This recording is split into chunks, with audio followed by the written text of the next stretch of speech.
and a tear rolls down her cheek. Just as the bells in the tower start tolling behind her, Sophia Lynn opens her arms wide. Then she falls forward and drops off the tower's ledge. Across the school lawn, another Ellsworth student, Riley, has snuck out of choir practice and into a stall in the chapel bathroom. She takes a long drag from her vape pen, tries to hold it in for as long as possible, then coughs. She stretches up to a small window on the wall and blows away the smoke.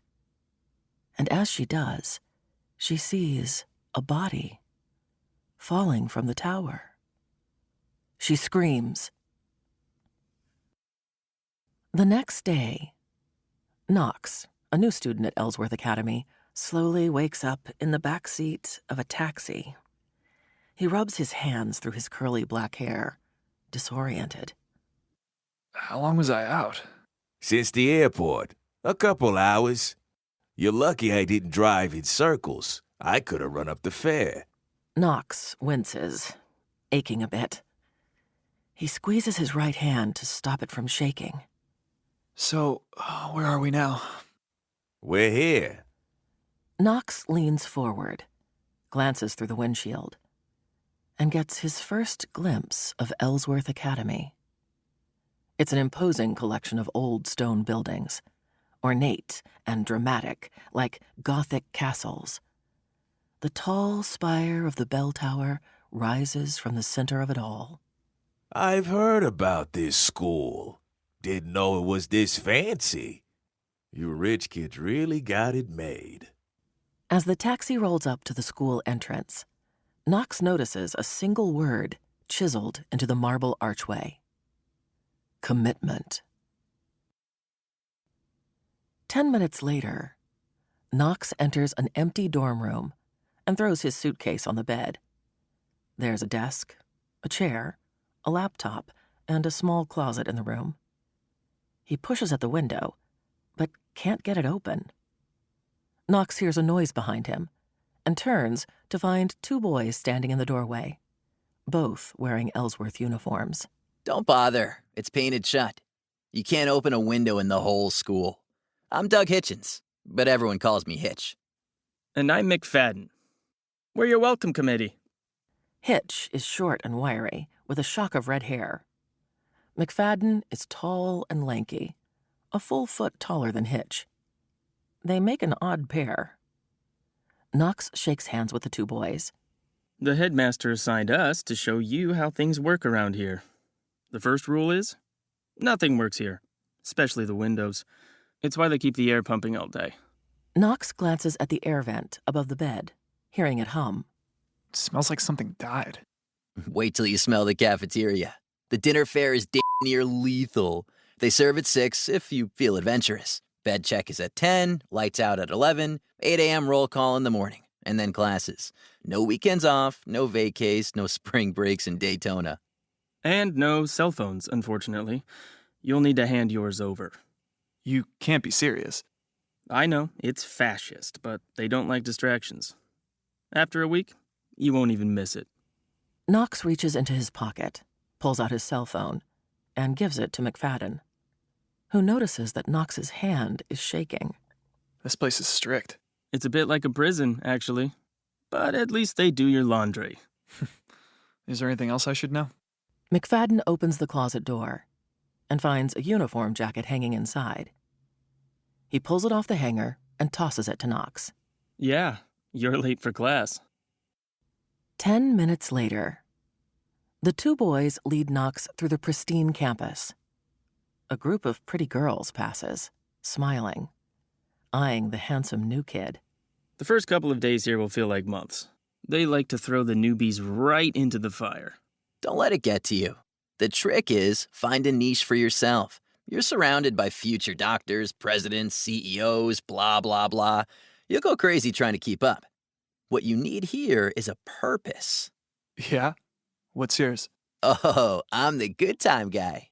You need some weed? I'm your man. You like scotch? So do I. Need a cheat sheet, a glowing teacher rack, a box of condoms? Something can always be arranged. As he says this, Hitch pulls a folded paper from his jacket and shows it to Knox. McFadden looks down at Hitch and shakes his head, amused. You're showing him the hit list? Already? He'd see it eventually.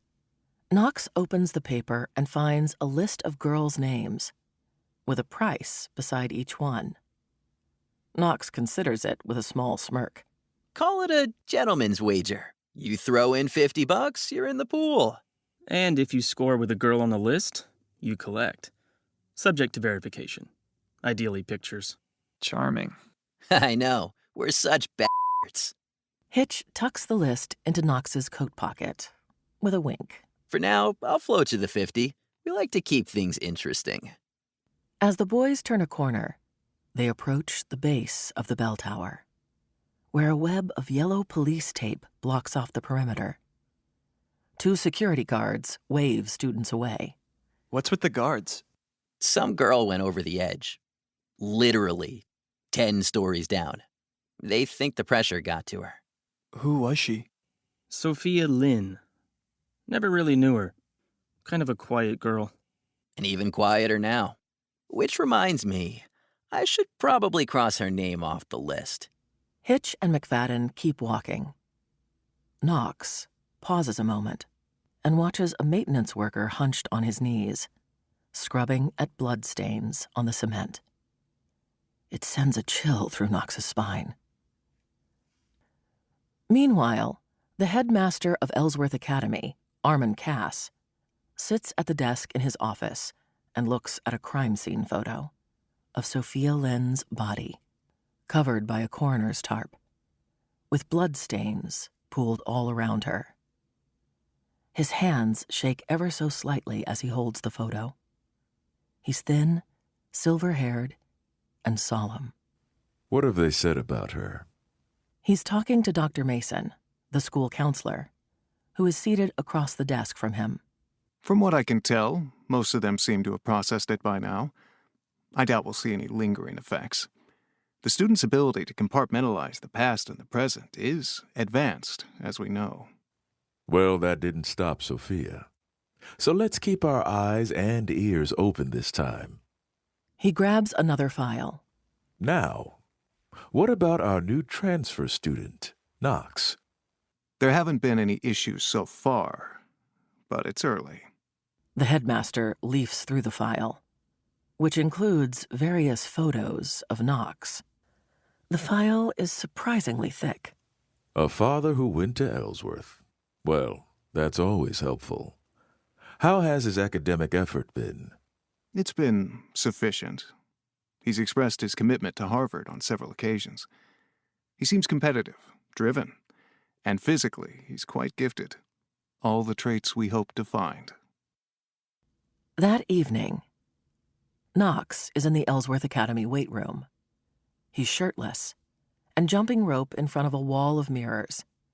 He's speed roping like a boxer, and his curly black hair is slicked with sweat. He glares at his own reflection, as if challenging himself. What he doesn't realize is that someone is watching him from the other side of the mirror. 2 days later, chemistry lab is in progress.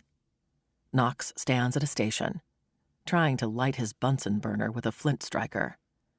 Yet his shaking hand won't let him do it. He tries to steady himself until Riley leans forward and lights it with her own striker. The blue flame pops to life. Knox nods at her, a bit embarrassed. Thanks. It's the least I could do. Nobody wants to see the new boy blow himself up. Riley lingers, watching Knox secure a flask over the burner, despite his shaking right hand. Knox tries to brush it off. Guess it's time to go decaf. Or just go to the infirmary. They'll give you medication for that, no questions asked. Hell, everyone here is on something. So I've noticed. I'd rather stay off all that, if you don't mind. Riley smiles and brushes a section of her blonde hair suggestively behind her ear. Then She leans forward and whispers, I meant for me, Smarty. See if they'll give you Percocet. It's always been a favorite. You snag me a dose of that, and hey, I'll light your fire whenever you want. She grins. Oh, and I'm Riley, by the way. Did I mention that yet? I know who you are. And how's that, Let's just say a guy gave me a list of names, and yours was at the top. Ugh, I'm aware of that list. I thought you boys had outgrown it by now. Well, it's not really my thing. It should be. You do all right. The new boy always draws a crowd. Riley gives him a coy wink and turns down the gas a bit. Safety first. That evening, Ellsworth students fill the cafeteria, carrying trays and taking seats at long community tables. As Knox joins the buffet line, Riley monitors him from a distant table. She spots Hitch's unmistakable red hair a few tables over and waves him over. Then she speaks to him quietly. What do we know about the new boy? It depends. What's it worth to you? Riley raises a brow. How about $500? You think I have $500? No, but if you're willing to tell a few people that we slept together, I could collect $500. I'd rather just do you in secret. Seriously? God, no. Don't be gross. I'm just asking for some basic information. Do I have to say pretty please? Hitch sighs and shakes his head in defeat. Of course he'll do it for her. He'd do anything for her. Then work your magic. In the buffet line, Knox moves with the crowd from station to station, sizing up the menu options. They aren't encouraging. There's nothing but soupy casseroles and mystery meats. You look terrified. Behind the glass, a young server with wavy brown hair tucked into a hairnet smiles at him. Don't be afraid. It's called shepherd's pie. It's totally edible. Good God, what's in it? Well, if I told you that, I'm pretty sure I'd have to kill you. Violet smiles and dishes out a big steaming heap of shepherd's pie. She hands it to him. They seem to share a brief connection until they're interrupted by Palmer, the school's star lacrosse player and big man on campus. Don't hug the help, man. This girl's got a job to do. Palmer glances at the girl's name tag. Isn't that right? Violet? Palmer, 6'4" and all. He gives Knox a small nod. And how does a girl named Violet end up wearing a hairnet for 12 hours a day? It doesn't suit. He winks at Violet. If you don't mind, I'm gonna call you Marge. It fits you. Violet rolls her eyes and serves him a plate. There it is. Service with a smile. Knox leaves quietly. 15 minutes later, Palmer sits with a group of friends, laughing a bit too loudly. A stack of messy plates is pushed to the edge of the tables, waiting to be collected. Palmer spots Knox studying by himself at a nearby table and whistles at him. Hey, man. Why don't you come and sit with us? We got plenty of room here. Knox doesn't answer. He continues reading his textbook. Ah, I see you've got a book. Must be a good one. Can't put it down, huh? Again, there's no response from Knox. Palmer glances at his friends, then looks back at Knox. Hey, me again. Just curious, do you respect tradition? 'Cause there's one you seem to be neglecting. Newbies always clean the plates at dinner. It's how you earn your stripes at Hellsworth. That's what most of us call this place. Palmer slowly shoves the pile of plates off the edge of the table. They crash in a heap onto the floor. The cafeteria goes quiet. Go ahead. We're waiting. Knox continues to look down at his textbook. Violet and another cafeteria worker come over to clean up the mess themselves. Palmer just shakes his head. You're gonna make Marge do it for you? That's just shameful. As Violet crouches down to the floor, Palmer smiles. I respect the working class. Look at her go, like a busy little beaver. You. Me? You, you're fired. How does that sound, you stupid bitch? We can make that happen. Before he can say another word, Knox is on top of him, grabbing his neck, literally taking him by his red uniform tie and choking him with it. Palmer can barely speak. His face is going red, filling with blood. He gasps for breath. Let go! What the fuck? Everyone is stunned by Knox's sudden burst of violence. Some students try to intervene, grabbing at Knox and punching him, but they can't stop him. Let him go! Please! Let go! Teachers and staff swarm around Knox, trying to rein him in, until finally, he relents. Panting and sweating, he looks around, wild-eyed, then quickly darts out of the dining hall. From a distance, Riley watches with her mouth agape. Hitch raises an eyebrow at her. Anything else you want to know? Moments later, Knox storms away from the dining hall. His fists are clenched, and he's shaking with adrenaline. There's an eerie stillness in the night. Knox hears footsteps and finds Violet jogging to catch up to him. She's waving his textbook. You forgot your book. She approaches him tentatively. So, are we cool now?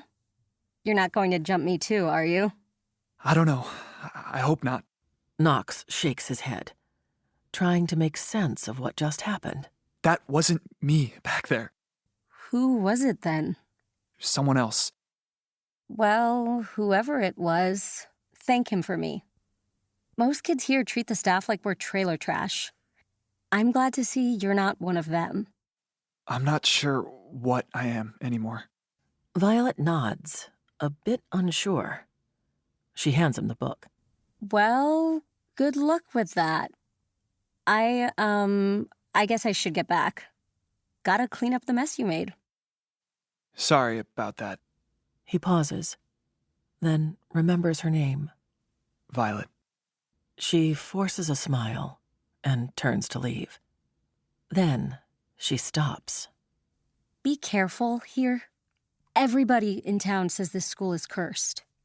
What happened to that dead girl could always happen again. After all, there's a reason they call this place Hellsworth, right? As Knox and Violet speak, someone 100 feet away is looking at Violet through the crosshairs of a rifle scope. First, the crosshairs are aimed directly at Violet.